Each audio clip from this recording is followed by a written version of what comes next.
smooth. It's been a while since it worked that smooth. Huh? My mute button has been difficult. I had to like caress it to get it to behave.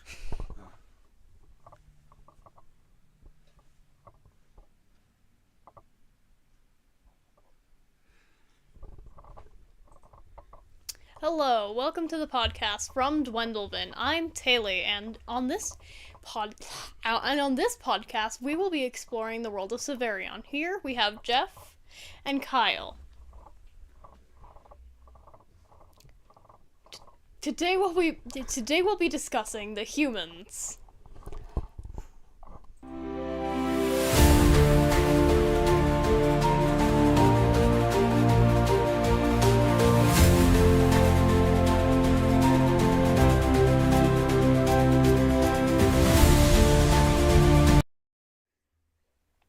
All right. Go. Alright, are the humans a matriarch or a patriarch? Ooh. So, since we have 9 races, we actually decided that the humans were gonna be both. So they are not dominantly a patriarchy or a matriarchy. So in the line of humans, it really is whoever is the smartest, wisest individual gets to take that seat and rule. And so It's not loading properly.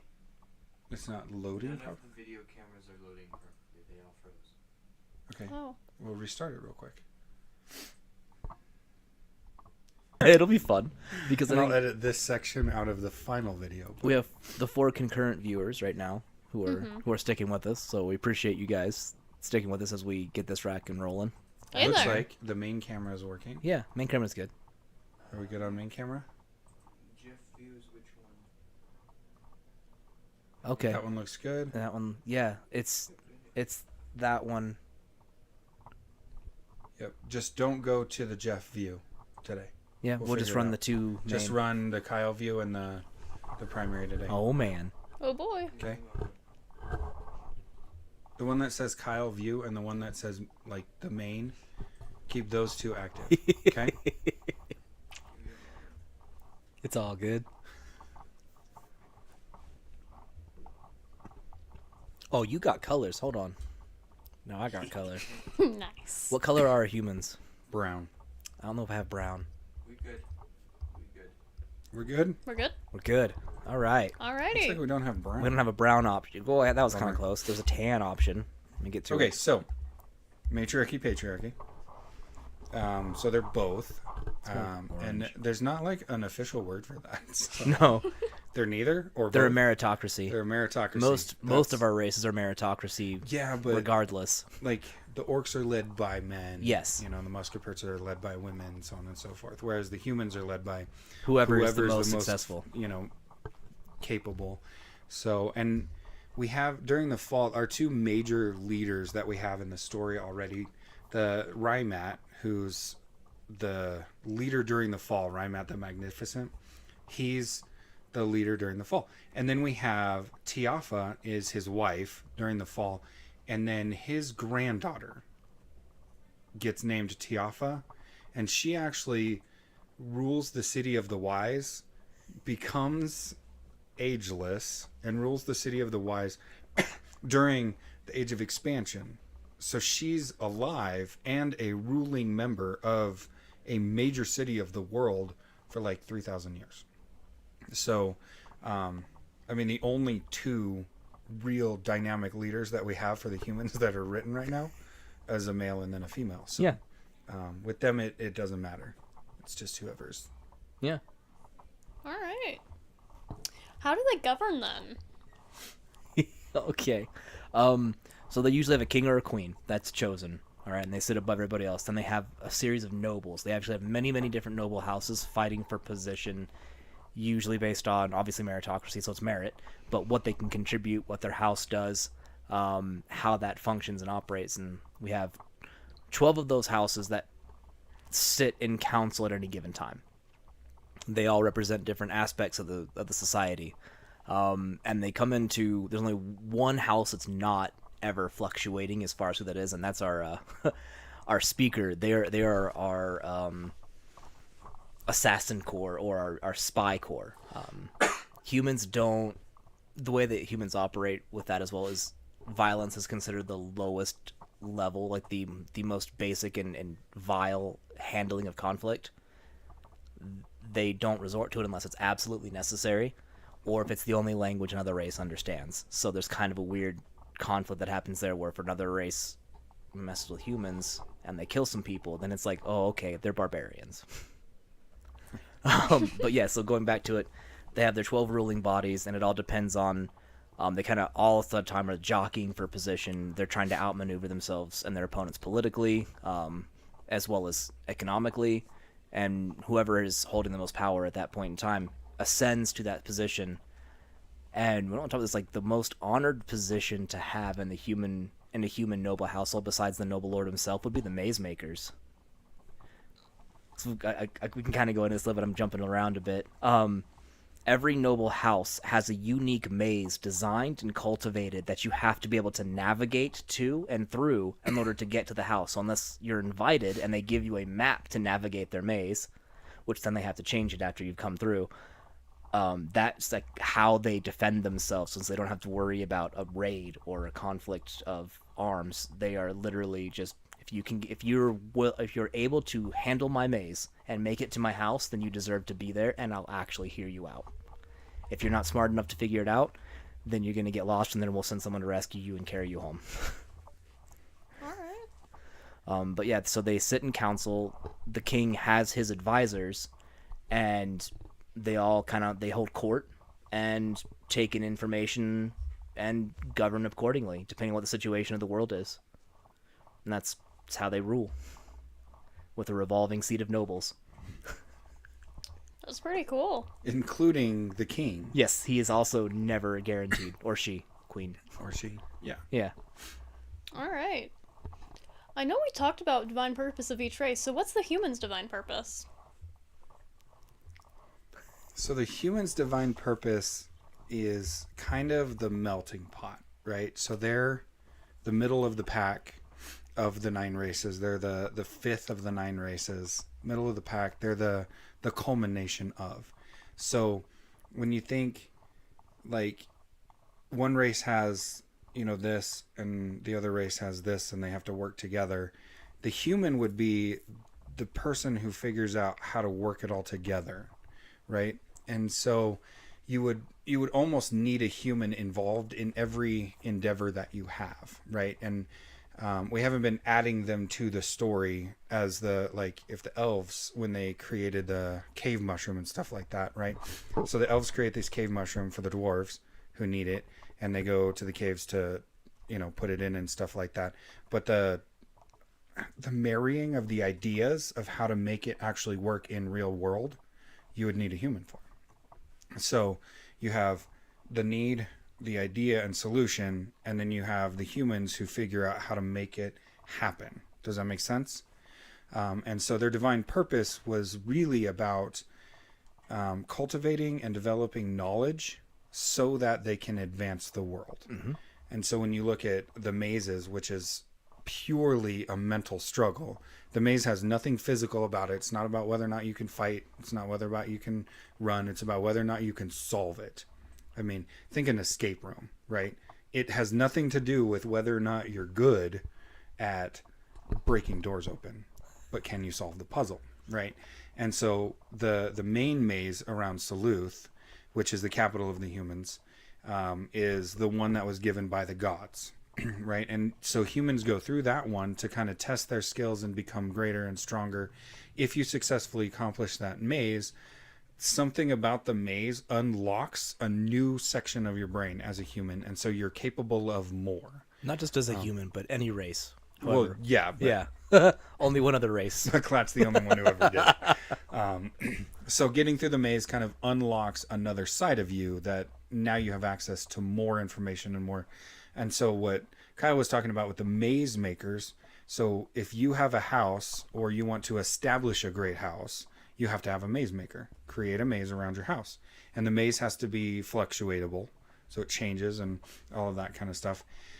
But it all ties into their divine purpose because everything they do when they're going through the maze or they're interacting with each other, everything they do is about sharpening each other's minds.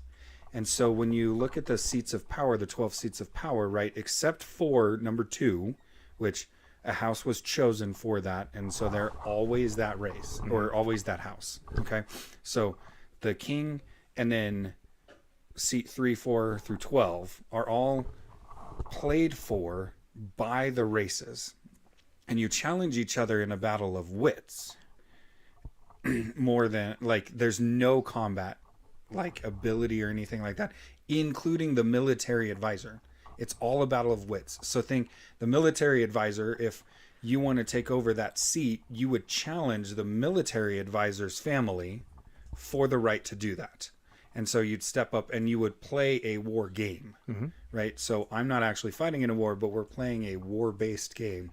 Whereas if you were the chief educator, right? If you were that seat, right, and you wanted that seat, you would challenge that family to an education, like who can give people the best education and stuff like that. So that's how the whole system is run with the humans, and that's how they walk out their divine purpose. Does that make sense? Okay. Yeah, So we're clear on that. Yeah, okay. it's good. It's a Did great I explanation. over-explain it? No, I think you did great because it's definitely standing apart. I want to apologize to those out there because we totally should have when we were on our downtime. Did not go live. Was it last Thursday? It was last Thursday. It Yeah. was. I had no voice. It was gone completely. Couldn't talk. It was just done for. And so we just decided to give the voice a break. And Well, it was like the perfect storm. You got sick. Yeah. And there was like a foot of snow outside. And so Kyle couldn't get here. And so it just was a whole thing. So so we apologize, and we're back at it again, and we'll have a way figured out that if something happens, and bar me not having a voice, if the weather cuts me out, then we can still manage to go live and have a good time. we'll have Kyle's webcam like green screen him in or something like that. So We'll figure some way to have me here. We'll do a cardboard cutout one day, and that'll just be me. it'll just be you. We'll just put your voice Fabulous. in. So also for those of you who are watching, we do have an announcement at the end of today's stream. So stick around. We'll announce it before we sign off. So, all right. All right. Human all for word Divine advisors Purpose? chosen over games of Severion. I like it. No, they have a different game. We actually have a game built that the humans play on a regular basis to handle conflicts. I love the the input, Dave. Always. But no, they don't get to play Severion to our board game to determine who's the best. Yes, it's breaking the fourth wall. They play the game of themselves. I feel like if the humans in Severion were to build the board game like ours, the human superiority would be a little intense. Oh my goodness, it would be Just like a little bit. Just a little unbiased. all right. All right. Sorry. Go ahead, Tim. Alrighty. Is that all for Divine Purpose? It is. I think so. Yeah, I think you covered it beautifully. All right. What does their home look like? Oh, so like you talked about, the capital city of Saluth, right? It's in its. We have a lot of valley cities. It just worked well. Like they are. Duluth isn't in a valley. Yeah, it is. It has 2 mountain peaks on either side of it, like 2 mountains. They are in the mountains. It's on the mountain. It is on the mountain. on one side of the mountain. Yeah, though. so it's on the side of the mountain, and it has this beautiful stream that comes through. They actually have terraced farming systems. So they have whole sections that are just, they have irrigation, like, oh my gosh, the Romans built them. Aqueducts. Aqueducts. They have aqueducts that come through and carry their water through and irrigate their whole set of lands. They are able to do this, and so they have terraced farms. And then the city itself is like built on the side of the mountain on these platforms almost that come out. And so the city has 2 mountains that they're built on the side of, and walkways that carry them between one side of the mountain or the other side of the mountain. There's really no distinction as far as which is which. But what's fun is you have humans who are improving their skill sets. So you have little mazes around every single little house. So like if you want to go to a neighbor's to borrow a cup of sugar, you better put your thinking cap on because you got to get through their little maze too. It's a lot of good time, and so it's very green, and fun is the best way I can put it. Like you're walking through, and the streets all make sense, but like going to, like I said, visit somebody or going to a store, you're going because there's no money. They don't use a form of currency in the human lands either. It is very much oh, okay, we'll duke it out mentally, and then if I tell you what, if you give me this service, then I can do this service for you. They exchange services, as most of our civilizations do, except for the goblins. We'll have a lot of fun when we get to the goblins because they're the only ones. I think they're next. They're purple too. I don't know. The order of this is wrong. Yeah, that's okay. If the goblins are next, we'll find out, and it'll be a good time because they're so unique but fun. Yeah. And then they customize their homes as well. Their homes are very, very lavish. If they are woodworkers, and they have mastered that craft, or they're in the process of mastering that craft, you're going to see that in appearance in their home. They're going to customize and accessorize their home based on what it is that they are seeking as far as knowledge goes. It will always be, every piece of them is displayed. One of my favorites is when I was writing one of the human stories. I had this picture of you go in, and this gentleman who's a carver, he does woodworking. He's built an entire tapestry on the bed frame of him and his wife's bed that tells their story of how they met through wood burning and that kind of stuff. And so you would see these immaculate, unique pieces. And yes, we just got confirmation. Goblin is next. This is gonna be a good one. It's what they do. So if you were a mason, your stonework would be unique and have pieces that stand out, because everything you do is, this is what I figured out how to do. This is my applied knowledge. This is how I've made it work, and you showcase that. Yeah, That's pretty cool. I'm glad you like it. We have a lot of fun with the humans because they're not your everyday, average, bard human type. Yeah. And we get into that next, I think, right? What's the... How do they differ from fantasy then? Yeah, Other there fantasy. it is. So I feel like when you think about a human in most fantasies, and like I go to Lord of the Rings probably is the first go-to for who I think about, like, you know, orcs and goblins and humans and elves and stuff like that. It's usually Lord of the Rings. So if you use that mentality, then humans are like the least of these, right? Of the good race. Well, but they're not good races necessarily, because the characters that he follows in the story are the good guys, but humans play both sides. Mm-hmm. But they're kind of like lesser than in most cases. Yeah. And even the humans that are the greatest of the humans have like elf blood in them, right? They're like part blood. You have the Dunedain race, which is better than the human race because they're half elf. Yeah. Right. And then you look at a lot of other, like, Dungeons and Dragons and Marvel and stuff like that, and humans are kind of your bard that can procreate with any race, you know, kind My of. pheromones attract everybody. They attract everybody.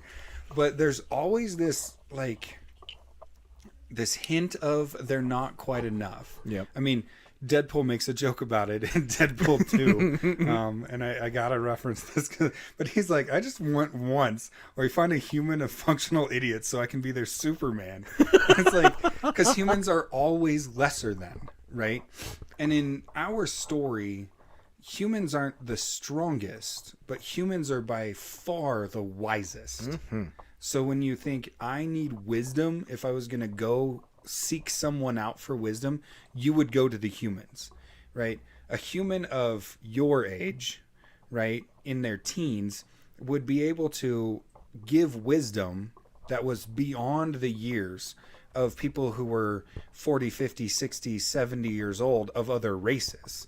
You know, once a human hits my age, almost 40, right, then, I mean, there wouldn't be someone... If I was a human in Severion, there wouldn't be someone of another race that I wasn't wiser then, because this is my divine purpose. Remember, like we talked about, the divine purpose is number one. My number one is making sure that I'm wise, is what pushes me to wisdom the most.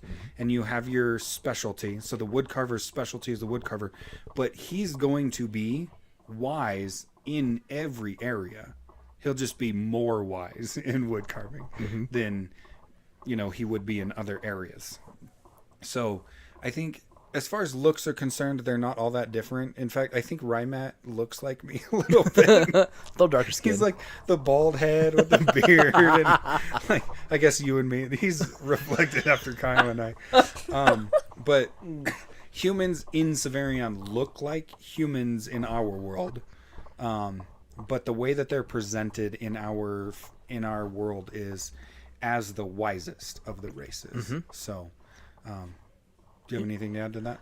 I don't think so. I think you crushed it. Because we joke about, like, obviously go to sci-fi, and I joke about this. Captain Kirk, when you go into the future, he was somehow attractive to every single race that existed, and there's a lot of fun tropes in there. And I like Star Trek, I like Star Wars, I like fantasy as well. It's all over the place. I don't know that you could be in the position that we're in and not like that. But yeah, it's fun because I don't want to take away. So goblins are actual craftsmen, and I don't want it to feel like humans are better craftsmen than goblin, and we can talk about that a little bit more with the goblins. But what the humans do is they're like, okay, hey, I have this idea, or the goblins like, I developed this, and the humans are like, well, this is how you can apply it, and that's what it is. That's what makes them unique. Is you would go and you would picture your wise man sitting at the top of a mountain with his long Fu Manchu beard, and you would go to seek him out, and he would give you those cryptic answers that all of a sudden you're like, oh, you're like a fortune cookie. Why does it have to be a riddle? Why can't you just tell me? Because you got to figure it out. If I just gave you the answer, you wouldn't become wise. Exactly. So they love to teach, definitely, and that's something very different. And let's just say that they love to teach. They're sought after for their teaching. To have a human come to your land and show you how to do something is a huge deal. That's them humans. Wow. All right, so real quick, I just want to say this. I feel like the idea of the humans with the wisdom and the way that they challenge each other mentally really stems from an am I right? Okay. We go back and forth. We bounce ideas pretty, yeah. Well, Higgs. Oh my gosh, you and Higgs, yes. So when Kyle and I were in Afghanistan, there was another NCO that we served with who was on our team, and he and I would like intentionally like Challenge each other. and challenge each other and like word challenge things and just like, whoa, what did you mean by that? And it was this huge back and forth that we used to do. And Kyle used to give me crap about it while we were deploying. But I think that's the idea, like where the human idea came from was that mental challenge. It wasn't about who was stronger. You guys had an argument, and it was an argument, like a good argument, but it was like 4 days running. Okay, we would stop, separate, go to the gym, work out. In between sets, we were all working out together. These guys are like continuing to push their idea at the other and then getting pushed back. It doesn't matter. It didn't matter what it was about. You guys argued about the rules of Monopoly at one point in time and the best strategy for playing Monopoly. We did. Yes, you did. Because if I'm not mistaken, maybe don't anybody Monopoly was acquired and on an iPad. And that's what it was started well, the you can argument. play Monopoly on an iPad. It's like a downloadable game. Yeah, it was too easy. But like that's when we were sitting there and waiting, and then someone busts out Monopoly on the iPad, and you're like, that doesn't seem like the right rule. And That's like, not the it's right literally in like you guys started going back and forth on that one. But that's the kind of thing humans in our world would like. That would be normal behavior. And to get upset and throw a fist means you lost the argument and you effectively lost all credit. Like you just did not get violent. That was you could how be you- passionate but not violent. Exactly. So Yeah. all right. It's a good call. I just needed. Oh man. So Higgs, if you're ever watching this, thank you. All right. Well, going back to their home life, what's the capital city? Yeah, Saleuth. It is. It's awesome. Like I don't know how else to paint a better picture of it. It's gorgeous. Because yeah, you have other human settlements that'll be nestled, like not always on the mountain, but they live in a very mountainous region. And they've developed a way through goblin craftsmanship and dwarf tinkering, and then the humans were able to apply this idea, and so most of their cities are like built platforms off of mountains that have been shaped, sculpted, and functionally can support way more than should be physically possible because they found out how to apply this knowledge. And that's kind of how it works, is working consort. All the different human villages are suspended platforms on the side of mountains. But travel between them isn't a problem because you just would walk from one spot to the next. Because of their remote locations inside the mountains, wildlife on the ground is not nearly as dangerous as it is on the plains, which is why they didn't have to worry about building skyways. So when you get to go back to the plains episodes, our plains are the most dangerous area, bar none. But that's kind of their city is Saleuth, and like we talked about, you have the 12 noble houses kind of sitting prominent, and then whoever is the ruling body would have moved into the palace. There's an actual palace, and the palace has the most intricate maze that skirts around. Like the 12 noble houses actually surround the maze of Saleuth, which is like the God-given maze that everything else is built around. So that's the center focus point for the whole city. And that ties into their ability in the board game. So when they're given their abilities, everybody has their own, but humans are unaffected by terrain. So in the board game, the terrain affects how you play. So in the desert, you're weaker. In the mountains, you're slower. In the forest, you can't see as far. Stuff like that. So humans ain't got to worry about that. Do what? No, keep going. Yeah, the humans don't have to worry about that. So they can just march through the mountains, right into the desert, right into the plains, and there's like no effect. And they're just like, whatever, I don't care. So that's because of their ingenuity and their ability to build and create and adapt. Use that information for effectiveness. And then their whole mountain terrain that they live in, and been able to develop a way to travel from Saleuth to the other house towns, and that town's out here and all that kind of stuff. They're like, it doesn't matter if they're hiking the mountains or walking the plains or trudging through the swamp. They're the same no matter what. And it is magically enhanced in the board game. They actually, there's a story where the keepers all gave one of the races a powerful rune that empowered their armies and made them unique and capable.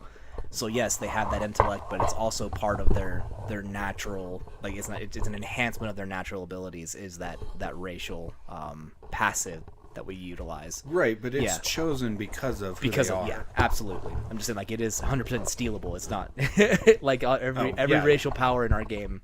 When you get there, if you get to deal the killing blow, you get that racial power. Yes. Yep. So if you don't want to have to deal with the terrain, go kill yourself a human. The last human. Not just one of them. The last one. So. But yes, we have a great question coming from our guy in the chair here. Wanted to ask if Saleuthian maze is the hardest. The God-given maze is absolutely the hardest because you can't map it.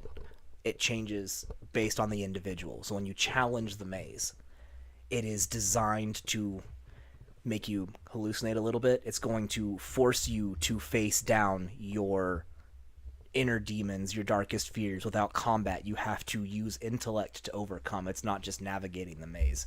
You are navigating your emotions as well. And that one becomes harder every time you go through it. Every time. So, like we talked about, Rymat's the only one who ever went through 3 times. I imagine his granddaughter, Tiafa, not his wife, Tiafa, could have done it as well, but it was destroyed by that point. But Rymat's the only one who made it through 3 times, and gets progressively more difficult every time you go through it, and not like the next step up. It's exponentially harder. So You would never come into a situation where you've challenged the maze so many times that it never continues to progress you. It's going like it would be insane to think about challenging the maze 5-6 times in a row. It's not impossible to think that you would transcend the thought of humanity in a way that was terrifying. yeah, But it's most all the god gifts get destroyed except for the dwarf. Kungan. Kungan can't fall. It's just impossible. The city, yeah. Yeah, the city of Kungan can't die. And I think That's it. because then Azeral, which is the swampland, heals itself, so you can't really break the swamp. Yeah, but it gets repurposed. It does. It no longer becomes the home of the Muscapert. But those are literally the only 3 that survive the affirmation. Everything else gets ruined. And the swampland gets torn apart a little Yep. bit. So there's a main swampland area and then another area There's no of the pieces. swampland somewhere else when the continents separate. So All right. Any other questions, Miss Tay? Well, what is their like day-to-day life, like their food? Do you want to tackle that one, or do you want me to their keep going? day-to-day life. Yeah. So their day-to-day life would be a lot less like what you would think of as a typical life, where you're born and you learn how to walk, and then you go to school, and then you learn a profession, and then you go do your profession, right? Like most cultures are built like that, right? Even in Severion, I mean, you look at the Muscaperts, they're born, they go to their little school, and then they find their whichever school they're best at, and then they go do their job as their school. With the humans, it would like you do what you need to do to survive, food and water and that kind of stuff. And because it's neither a matriarchy or a patriarchy, both parents are actually in the home instead of out of the home. And the goal is to teach your own children. So they don't have like a school system. You don't send your kids to school. Because like if I was going to raise my children in the human society in Severion, right? I am raising my children. I wanted to pick I on don't want you for people that to think I'm not raising my children. If I was doing it in Severion as a human, right, my wife and I would both stay home. And it would literally be our life's goal to make sure that our children were so intelligent and so well rounded mentally, and they had so much wisdom that by the time they were capable of trying to step into taking over a leadership position or maintaining a leadership position, that they could actually do that. And so I would want, let's say, so if I was in a seat of power, I would want my children to be able to step into that seat without a break, because they're so ready for it and they're so wise that they can, right? And if I wasn't in a seat of power, I would want to train them, and I would figure out what they are best at, and then I would harness that power or that mental capability so that they could challenge whoever was in that seat, right? And so, like, we don't go to school. Like, we go out, we farm, we garden, we eat, we drink, we, hang out with our friends and stuff like that. But there aren't really, like, jobs the same way that they would be in other societies. Like, we're just becoming wiser and, doing what we need to survive. And so there would be day-to-day toil, which would be seen as a way for you to kind of shut down. You kind of go into auto mode. You're gardening, but the whole time you're gardening, you are contemplating something else. You are thinking of something. You are doing mental exercises while you're doing your day-to-day chore work. And it would feel kind of like a society where there's too many chiefs, not enough Indians, right? That idea where everyone wants to be a leader. But because of the way that it operates and they have an understanding, they're like, okay, you know what? I can't overcome this man's intellect. So the best thing I can do then is to support that to make us as a group the best we possibly can be. So that you have healthy competition with the curtail that, okay, I recognize that there is nothing I can do to overcome that person's viewpoint. I can support them instead. And not everyone follows that. Obviously, you can have dissidents, you can have complications, but then even moving into the martial aspect, if you were someone who excelled at the martial skill sets, they treat it more like a dance. Like, you would go and you would practice and you would clash martially, but it was to hone your capabilities and effectively the combat was more outsmarting your opponent, your footwork, you're getting them into, like, effectively controlling them on the battlefield was a bigger deal, like goading them to attack you versus like you being the aggressor, just different ways that you can play. And they advance the martial fighting capabilities as well, because even though they don't have a love for violence and they view it as a very low standpoint, they still respect those who choose that as their profession because they are necessary to fight the barbarians. And the barbarians are the other races. And it very much would be an art form. Yes. I mean, when you think about two people sword fighting, most of what we see in the movies today are around that, right? It all looks really fancy and pretty and sword fighting and stuff like that. That would be way more human than it would be realistic in this situation. So, We got some good questions. There's a ahead good and- comment from Dave. go ahead and read it. It says, the day-to-day is horrifying. After solving the hedge maze of getting to your neighbors to say hi, you suddenly have to use the restroom, so you solve the maze of getting to the restroom, thinking. You've now found relief until you have to solve the puzzle box to get the TP. So luckily they're not gonna, you're not gonna have to work that hard to use the bathroom. Maybe there's that you one are crazy now. neighbor. Oh, we want to make this canon? Oh, we do. Davey, that's canon. Thank you, buddy. Welcome to Like, the puzzle box. Oh, that this the is a new toilet. puzzle box. Got it. All right. That was easy. Come on, man. You had to work harder, toilet man. All right. I don't want it to be more difficult. I don't want you to make a mess in my house. But that, like, you're right though. Yeah. Davey. That would be your day to day. I can see that. The challenge of day to day life, but it's also why their minds are so sharp. It's because that's what they do. So, I'm the toilet maker. The biggest bad guy in all of Saleuth. can I borrow your salt and pepper? I don't know. Can you? All right. What's the puzzle box? All right, I got this 42 by 42 cube. You've got to get all the colors on this side to match this side, but be different than this side. Have at it. That's it. 42. Well, I tried to do 43, but then the mechanism doesn't work. It's disappointing. I know. I'm working on it. But here you go. Solve it and you can get access to my salt and pepper. Oh, man. Yeah. So yeah.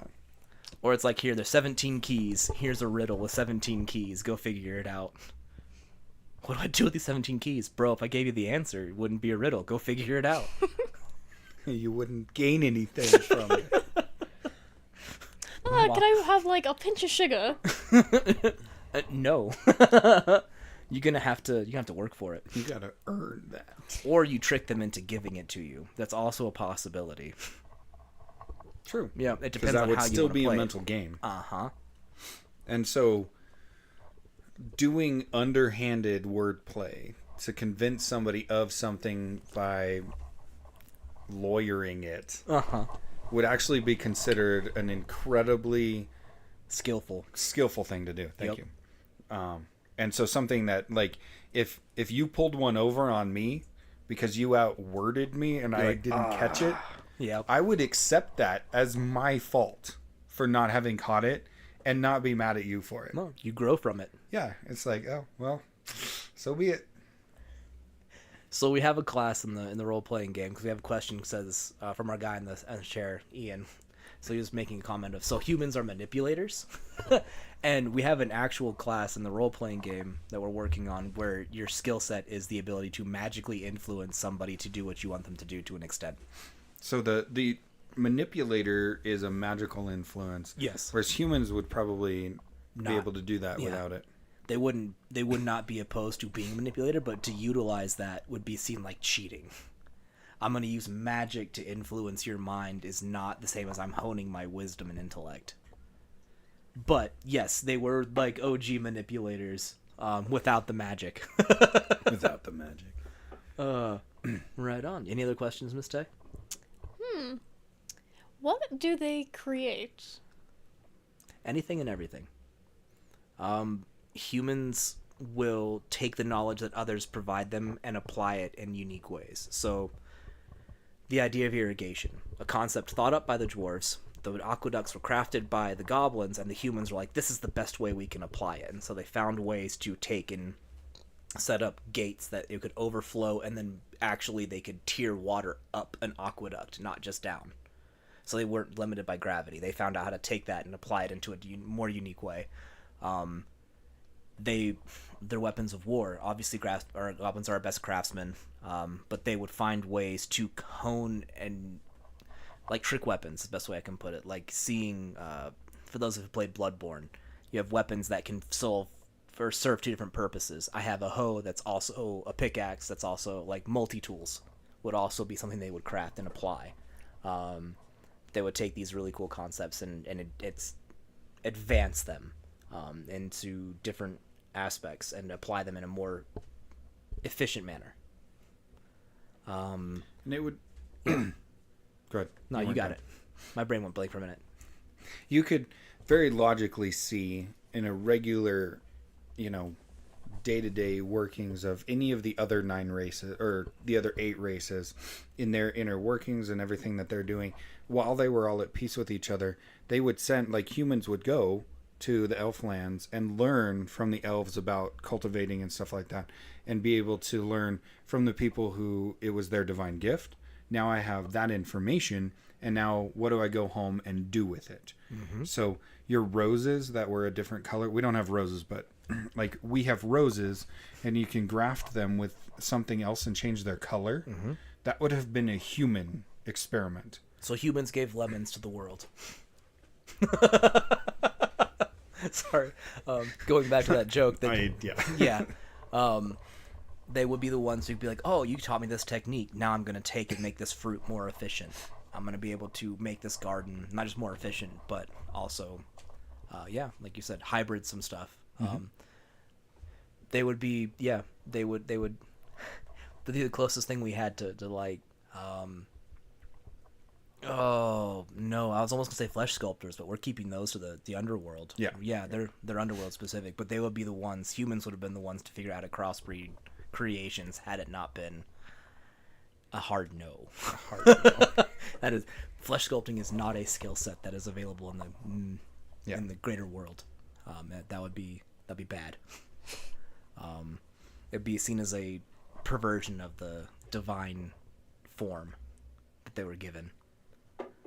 That's my brain went there, but they, like I said, like they would do skill sets and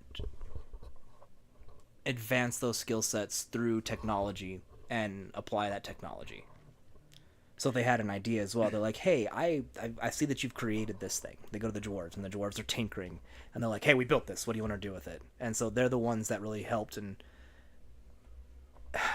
help the dwarves apply their living fire cannons to defend themselves against the cultists of Vagog by taking the napalm effectively created by the Minotaur and being like, hey, yeah, great, you guys have this, you guys have that, here's how we're going to apply the two together, and then you can defend yourself with more with less people in play. So the humans always everywhere, everything has a touch of human in it as far as if it's efficient or not. So yeah, I can't think of anything else as far as crafting goes. Yeah, I don't really see them creating, like, no. they're not really the inventors. Mm-mm. So, but when things get weird and they get separated, they have to learn how to do things on their own more aggressively. But the thing about them is always efficiency. I have this many forges, this much material, I need to put this much out. I can actually maximize this output if I do this, this, and this. And people are like, oh, we can maximize the output. It's not like they're going to work themselves to death, but they're going to be like, oh, we can maximize output if we utilize this. And so they're going to do things that would also better their society and make it more efficient for them as a whole, so they have more time to do the important things, which is cultivate their mind, cultivate their children, and focus on their divine gift. So everything is efficiency and ease of purpose. Laziness through technology. Holy crap, our humans are lazy. Well, they're physically, so that they can sharpen their mind. But that they're purposefully and intentionally building things to make their life easier. to give themselves more time to practice their mind sharpening. Yeah. A lot of games would be had too. Like, if you're gonna build a game, it's gonna come out of the human shenanigans. They're the ones. I think we have their game concept as 4-people chess. Yes. That is their game. Yep. And so It's we'll eventually speed release chess. that. It's speed chess, and it has unique rules. But we effectively took chess, and then we're like, okay, now there's 4 of you on a board. You have teams of 2, or you can play chess solo. That's their game. Wait, it's Samgatu. Oh, that's right. Ian's right. It is Samgatu. It is Samgatu. That's right. Lost Because in the it's strategy. Woods. It's Yes. pure strategy. Lost in the Woods is their Oh, game. I yeah. apologize. They're the ones that have a maze as their game. They're They have to navigate the maze, and that's actually Corbin's brainchild is Lost in the Woods. It is, yeah. And the Yeah. way that game works, so we're going to release other games. Yes. So Severion's not the only game we're releasing. The world of Severion has, a couple of games that we're going to create, but there's other games that we're going to release that are inside of the world. So like the Samgatu play this game, the humans play this game, so on and so forth. We're going to release those as independent games. And the human one was, originally a brainchild of Corbin. Yes. And so what happens is you play against someone in a maze, and the tiles, you don't know what the tiles are until you step in it. And then you can only go the directions the tiles let you go, but you can change the tile that you're on's direction instead of moving, or the direction of a different tile. So you can change the path of somebody else that you're competing with in order to like disrupt the game. And so that's kind of the design. So it's like a 2-player. I mean, I guess you could play. It's like a 2, 3, 4-player game, where you can disrupt other people's movements, and whoever gets to the middle of the maze first wins. And so it's really about getting to the end of the maze first. That whole is game. Yep, that's So- a good catchy, and I appreciate that. You're right, because the Samgatu game is a 4-person chess with different customizable pieces. Right. Whew. That's a special. Yeah, that one is hard to play. So very, very, very strategy. It'll based. snowball you real quick if you're not paying attention. Yeah, well, We've got some softening to do in that game a little bit, I think, as far as making it play better. yeah, that one's incredibly. And each race has a game that's associated with them. We haven't talked about this a whole lot. But we haven't developed all of the games yet. Exactly. But- But every race has a board game that they use to handle conflict within their society. Because killing each other is not a smart way to go about it. You're ending your population, which makes you weaker than other races. So handling dispute through a game that's relevant to your divine purpose makes the most sense. And that's what we've done. And so each race has a conflict resolution game option. And it's the Muskeperts that do a TCG, right? No, the goblins do the TCG. The goblins do the TCG, that's they right, have to okay. manage their resources and craft the best items with a TCG function. Yep. Yep, that's right. So, yeah. So yeah. Oh yeah, the Minotaurs play alchemical chicken.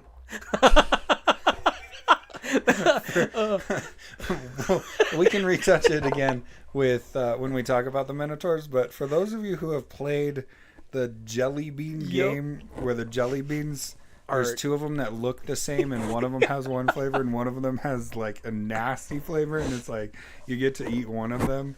It's kind like of that like with that. The potions. Minotaur is kind of like that, except it's like You're chemicals that effective. you're Yeah, taking, you're which playing with chemicals. the development of that game is going to be difficult because It's the only drinking game in Severion, apparently. the only It'd be them in the But we halflings. don't want it to be like officially a drinking game. No. So we're gonna do it like more like a card game Yes. where you use this card and it does this to your character, kind of a thing. But in Severion, it would be a lot more like They're you're actually just- live action. They're drinking potions because they have a natural disposition to resist the effects, or and it's what they do. yeah, and they literally just play with chemicals. They're mad scientists and chemists. Yeah, having things explode is not uncommon in the Minotaur world either. The first and the last blow stuff up. All right. All right, So- yeah. Any other questions, Miss Tay? Are there any notable human figures we haven't touched on? So, yes, there's a lot of human notable figures. Rhymat's Ian, do me a favor if you can find it. The human who was part of the 9 that defeated Vagog would be a notable human. yes, And then the one who was in part of the Keepers. Was Keepers also would huge. also be notable. And then we didn't talk this. Rymat's family has kind of been in power for several generations, at least 3, because his grandfather achieved his position in a really unusual way because it was through conflict. There was a war with the goblins that took place between the humans and the goblins over mining rights. They wanted more gems because the goblins are like, we need gems. We want to work on gems, and the humans are like, we'll get to that when we get to that. And they're like, no, we need it now. And goblins went after it. Remember this, our humans do not have an average lifespan of humans. Our humans live 200 years plus, right? Or I is thought it was 150. It's 150. Sorry, 150 years. Yeah. So our humans have a longer lifespan than our goblins and our halflings. So where humans can say be patient and wait, a goblin's lifespan is like 50, 60 years. They're Something like that. Yeah, Yeah, it's short. they're like, no, can't wait, gotta go now. Don't have time to wait. I'll Right. die. So, but yeah. So then, what's Raymat's grandfather's name? Do you remember? I don't remember it off the top of my head, but his grandfather effectively took them into power, his house into power through being successful on the battlefield. And it was a lot of the support from his champion, whose name I can't see at the moment. Rymat's current champion. So the names that we have written down right now, I guess I'll read them. I didn't know you couldn't. Sorry. So those are the key players during the fall. Yes. So that champion wouldn't have been Rymat's grandfather's champion. That No. was Rymat's champion. It was Rymat's father's champion. And Rymat's. And Rymat's champion, yes. And so that family has been in close ties with Rymat's family, and they supported each other through the war as well. Right. And so they've come up together effectively. Mm-hmm. That's what I was getting at. Oh, okay. Yeah. So Valthamos is Rymat's father, not to be confused with, because I almost did this, with Venethos. Yep. The Kamatai. Venethos is the The main Kamatai bad guy that gets... offed by Clat. Yep. And then Clat the Godslayer. Valthamos is Rymat's father. And then Rymat becomes the leader in time for the fall.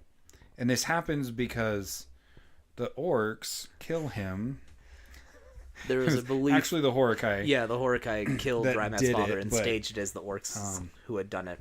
Right, which is why Rymat reacts to Clat the way that he does in such anger, because Clat was supposed to be his friend, and now Clat's responsible for killing his father. And it made So sense that's how that because all- the humans and the orcs had a really strong relationship, and so the humans also allowed Clat to take on the maze, which kind of gives them an idea of, okay, these are actually less barbaric than we thought. They kind of make sense to the humans that orcs would be the ones who would sneak through the maze and kill the king because no one else was smart enough to do it. Right. Except, of course, Horakai can fly, so... What So they maze? cheated. But, Yeah. but that's why Rymat takes over when he does. Yes. And so Calhad is the champion, his That's champion. And then Chiafa's his wife. Yes. We've covered that. And his granddaughter. Kalen is the civic advisor. And then Azar is the military advisor. Belind is the speaker, so the number 2 position. When we talk about the House of Speakers, they're a cool house. We can get into more of them, but keep going, sorry. Yeah. Ariandra is their chief educator. So Ariandra would have been the one that actually taught Rymat. Mm-hmm. So she would have been, because the king and the queen, Valthamos and his mom, which we don't have a name for the mom yet, but when Rymat was coming up through, they would have had a third person participating in Rymat's education. And so Ariandra would have been, she was the chief educator of the whole nation. And so she would have also participated in Rymat's education. So he got direct from mom, dad, and her. Yep. So could have had something to do with it, but and then is that a W? That is an M. Malagios. Malagios, the chief engineer, and Sonara, the ambassador. So those are the key players during the fall. Senahar or Senahar? I think it's Senahar. Senahar? Yeah. Oh yeah, Senahar Senahar, yeah. is the ambassador. And then we have Druid. Going back in time now. Going back in time. So the ones that fought against Vagog Yes. and put Vagog into prison with Parvulcon's weapons was Druid, and he used a bow during that period of time. And then Latrius, the shifter of land. He's our Earth Mage. He was, an Earth Mage would have been one of the keepers. So, What a terrifying thing to give a human is the ability to manipulate Earth. right.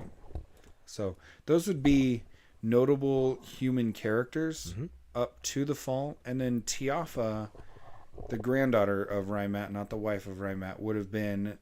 Be like the great granddaughter, I think. Because she doesn't deserve her age. Is it the granddaughter? It was the granddaughter. Okay. Because Raimat and Tiafa's children would have been the ones that were abducted. Yes. Because Raimat took over earlier than he should have. Yes. And so his children would have been the ones that the Horakai took up. And so Tiafa would have been born in the overworld. Well, not born, but would have effectively learned in the overworld. Yeah. No, she would have been, because she's the granddaughter. You're right. My bad. So the granddaughter would have learned at the feet of the Horakai and then been brought back down.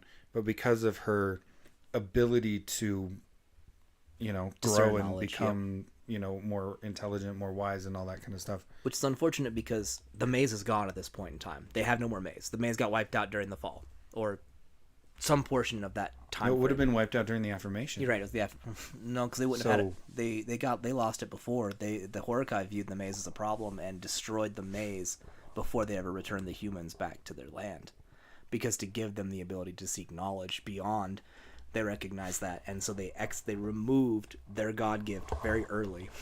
Because of that. Yep. Okay. That's right. Sorry. So, but then, Yeah. So Tiafa would have been born up there, learned at the feet, right. and then would have had a proclivity to wanting to become more wise. And then when Ayala spilled the beans, Dirtbag! she figured it out how to become ageless, and then went and found the city. temple that was destroyed, that the Horakai destroyed. So the Keeper's temple that the Horakai destroyed after Nargoth's death, she went and found, resurrected that city, built this giant wall around it, called it the City of the Wise, and then ruled it the entire age of expansion Up until Dwindlevan took over. till Dwindlevan took Yep. over. Yep. That's During when the she Age would've- of the Godless. Yep. That's when she would have stepped down and been like, you know what? I'm tired. I've done this for a long time. On top of that, bruh, you've been around longer than I have. Like, you should be in this seat. You're the only one who's been around longer than I have. You So, remember, you were there at the creation of the Horakai. Whew. Yeah, so those are our notable humans. as of right now. It's right now, yeah. Because, like, No. who do we miss? Mikkel. The one who instigates the Age of the Godless. That's right. Oh my gosh, human. Mikkel. Oh, the one who figured out that if I take corruption magic and infuse it into these god magic weapons, that I'm going to cause a cataclysmic explosion and it's going to push everything out of the world that doesn't belong here. And it did. And it did. He did exactly what he needed to do. He made the power play the sacrifice play, and brought about the Age of the Godless, which also, right. in turn, kind of ruined the ability to go to the afterlife and all sorts of awful things. Way to go, Mikkel. Way to go. If you're watching, You know You who know it what is. you did. You know what you did. and we appreciate you for it. So the individual we're talking about played the role-playing game with us for quite a while, and then went and decided to serve in the Air Force. Kudos, though. I mean, like, Absolutely. you're sitting in a chair enjoying your hotel, just messing, lovely messing, and we called him useless because he would look at our ability to hybrid and be like, I'm gonna do this thing, and so he would be almost worthless up until he made his build come to completion. Then all of a sudden he was better than everybody else. So they nicknamed him useless for a while. It was pretty entertaining. It was pretty funny. We don't know if he is or not. I hope he is. We have to I get a hope hold he of is. him. That would be cool if he was watching. If he gets the chance to come back and watch this video, way to go, Mikhail. We had a lot of players. We'll have to do kind of a sit down and go over because we have Beorn Manchuer, who's a notable Minotaur that happens during the Age of Expansion. But he's a Minotaur. We haven't covered the Exactly, Minotaur so we'll have to yet. cover him. We also have one of our Lorithian Guard members who played pretty aggressively and helped develop the Lorithian Guard, and that's Brian's character during that time frame. Helps Yep. really flesh them out. And we'll talk And about... then never got to get the glory for it. Nope. Definitely shout out to Brian and That was a human too. Yep. What was his name? What was his It's character's name? Hebrew. It's knowing it's a very Hebrew name, and I'm trying to remember. I can't remember. But at any rate, yeah, that character was a shadow walker Yep. and would pull himself out of a body and put himself in a new body, and that was considered a no-no. And did so it. he helped establish the Lorithian Guard, Yep. which protected the natural world from the underworld, and then was never allowed to have credit for it because of what he did to accomplish it. Nope, we know about your evil. We We know what appreciate you your did. time, but you know what you did. Right. So, You just lucky we don't put you in prison. yeah. And I think what's happened, because we used the very first time we played through the board game as the series of events for the story, we're using, as we're trialing the role-playing game, we're using stories in the role-playing game to put in canon as the real story. Absolutely. So, It's appreciated because So, it's yeah. a lot of fun. and eventually someday when we get to it, those campaigns will be available to be played. Well, hello, Ludene. Oh no, it's the Frenchman. Bonjour. Bonjour. Bonjour. That's the only French word I know. So. And baguette. Oui, oui, Oh, I do baguette. know baguette. So, But yeah, I think most notable humans have made it major player throughout history. Because the way they apply knowledge and bring people together. Before the formation of the Lorithian Guard, people were guarded by halflings because halflings were fulfilling their purpose. But there's a lot for one race, and they're the only couple of races that stayed separated. That's after the fall, and that's the halflings. We can talk about them another time. Focusing back in on the humans, they're kind of an interesting concept as far as war goes because they look at war differently. They're still not as good as Bacoa. No one's as good as Bacoa. Not Bacoa. Nyquadia. Nyquadia. Yeah, sorry. Bacoa went crazy, so no one's as crazy as Bacoa. Nyquadia, no one could do what she did at all. Like, just, we'll get to this from Gato and you'll understand why she is that way, but she is our Batman. yeah. The reason the humans are scattered throughout history as notable people all the way through, more so than some of the other races, is because humans are kind of like the glue. Yep. You know, you still need the glue to stick all of it together. No matter what you're doing, you still have to have somebody who Apply can knowledge. apply the knowledge. So, And that's, yeah. Any other questions for us, Miss Taylor? are we over time, Ian? Oh, Oh. we had technical difficulties, so we kind of paused I think we're fair things. with that. I think we're fair with that. Yeah. So I do want to say, okay, so we'll be back on Thursday. We're actually going to be back on Thursday. Yes. With the goblins. I'm We'll be so talking about excited. the goblins. 1 o'clock Mountain Standard Time. I don't know what happened today. Apologize for that. We'll solve it. So, for those of you who stuck around and are listening, we officially have a launch date for Kickstarter. Yes! We will be launching March 4th Fourth. at 11 p.m. Mountain Standard Time. Okay? For March 4. March 4th. Mark it in your calendars. Keep it up. We're This year. this year. This March on the 4th, we are launching the Kickstarter. Yes. I don't know how to say that I'm more excited than I am right now. But we literally, so Ian's going to be on one of our podcasts. Yes. We're going to show his face one of these days. He just is the only one that knows how to do all the camera stuff. So he's going to have to teach somebody so that he can come and sit gonna in do that it. seat and do it one time. We're gonna But do we a are going to special have him. episode. But my wife was pregnant with Ian when this idea was born. the idea of Severian was born when he was like not even born yet. So we're talking like 16 years in the making, and we have a launch date. Kickstarter gave us the approval to go, and that's we're gonna, between now and then, for those of you who are supporting us, which I hope if you're on this podcast you are, like, We subscribe, and appreciate share. Any post that you see come across Instagram or Facebook or any other social medias, we're gonna start doing. We have a whole new campaign coming in. We have for a the- whole new yeah. campaign coming up. So keep your eyes peeled for Instagram. We're going to Yes. be doing our fun. We'll have a whole fun series going on Yeah. for. Just keep an eye out. Like, share, comment. We would love the support. We super, super appreciate anything you can do to Absolutely. support us. And we will be doing giveaways. Yes. So merch giveaways. You can have a T-shirt or Yeah. that kind of thing. So We will have that rocking. And then yeah, don't forget to reach out for a minute. I think we still have. We talked about giving the hoodies are still quietly available if you want to reach out to us through the comments. We'll figure out a way to get that hoodie or payment set T-shirt up. or whatever. Yeah, Yeah, or a just t-shirt, send yeah. Kyle or myself a text or Yeah, hit us up in the send a comments here, comment and we'll get back to you. Yep, we'll get it to you. Yeah. So Heck yeah. All right, guys. Well, thanks for popping in. Thanks for the questions. And Davey, thanks for building more canon for our humans. Always appreciate it. All right, We will man. talk to you guys later. Bye.